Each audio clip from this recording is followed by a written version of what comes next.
शक्ति की कहानी। माँ दुर्गा के 9 रूप। नन्ही ईरा अपनी माँ मीरा के साथ बालकनी में बैठी थी। आसमान में तारे चमक रहे थे और नीचे गलियों में उत्सव की धूम थी। माँ, ये 9 दिन हम क्या मनाते हैं? ईरा ने उत्सुकता से पूछा। मीरा ने उसे गले लगाते हुए कहा, ये माँ दुर्गा के 9 रूपों की शक्ति और साहस की कहानी है। चलो, मैं तुम्हें उनके सफ़र पर ले चलती हूँ। पहली रात माँ शैलपुत्री की थी। वे हिमालय राज की पुत्री हैं और अडिग विश्वास का प्रतीक हैं। ईरा ने कल्पना की कि वो बादलों के बीच खड़ी है, जहां माँ शैलपुत्री एक सफ़ेद नंदी बैल पर सवार होकर आईं। उनके एक हाथ में त्रिशूल और दूसरे में कमल का फूल था।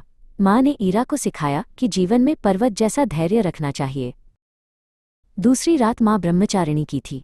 वे ज्ञान और तपस्या की देवी हैं। ईरा ने देखा कि माँ नंगे पैर शांति से चल रही हैं। उनके एक हाथ में माला और दूसरे में जल का पात्र है। माँ ने ईरा से कहा, बेटा, सीखना कभी बंद मत करना। ज्ञान ही तुम्हारी सबसे बड़ी शक्ति है। ईरा ने भी उनके साथ कदम से कदम मिलाकर चलने की कोशिश की। तीसरी रात माँ चंद्रघंटा आईं। उनके माथे पर घंटे के आकार का आधा चांद चमक रहा था। वे एक सुनहरे बाघ पर सवार थीं और उनके कई हाथों में अस्त्र शस्त्र थे। उन्होंने ईरा को अपनी वीरता दिखाई। माँ चंद्रघंटा ने कहा, बुराई से डरो मत, हमेशा सच्चाई के लिए खड़े रहो। ईरा को अब अंधेरे से डर नहीं लग रहा था। चौथी रात माँ कूष्मांडा की थी। उनकी मंद मुस्कान ने पूरे अंधेरे ब्रह्मांड में रोशनी भर दी। ईरा ने देखा कि माँ सूरज की तरह चमक रही हैं और उन्होंने ही पूरी दुनिया बनाई है। माँ ने ईरा को ब्रह्मांड के सितारे दिखाए और बताया कि हर छोटे जीव में भी भगवान का वास होता है। पांचवीं रात माँ स्कंदमाता प्रकट हुईं।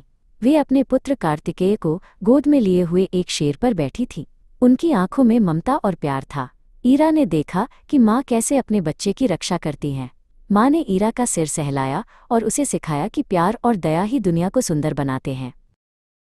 छठी रात माँ कात्यायनी की थी। वे एक महान योद्धा हैं जिन्होंने महिषासुर का अंत किया था। ईरा ने देखा कि माँ अपनी तलवार और ढाल के साथ तैयार हैं। माँ ने ईरा को अपनी शक्ति दी और कहा, तुम्हारे अंदर भी एक योद्धा है, बस उसे पहचानने की जरूरत है। ईरा को खुद पर गर्व महसूस हुआ। सातवीं रात माँ कालरात्रि आईं। उनका रंग रात की तरह गहरा था और वे बहुत शक्तिशाली लग रही थीं। ईरा पहले तो थोड़ा हिचकिचाई, लेकिन माँ ने प्यार से कहा, मैं केवल डरावनी चीज़ों और अज्ञानता का नाश करती हूँ। मेरे भक्तों को डरने की जरूरत नहीं। ईरा ने माँ का हाथ थाम लिया और उसका सारा डर गायब हो गया। आठवीं रात माँ महागौरी की थी। वे बर्फ की तरह सफ़ेद और शांत थीं। वे एक बैल पर सवार होकर आईं और उनके चारों ओर शांति का वातावरण था। माँ ने ईरा को बताया कि साफ मन और पवित्र विचार ही हमें भगवान के करीब ले जाते हैं। ईरा को अपने अंदर एक अनोखी शांति महसूस हुई।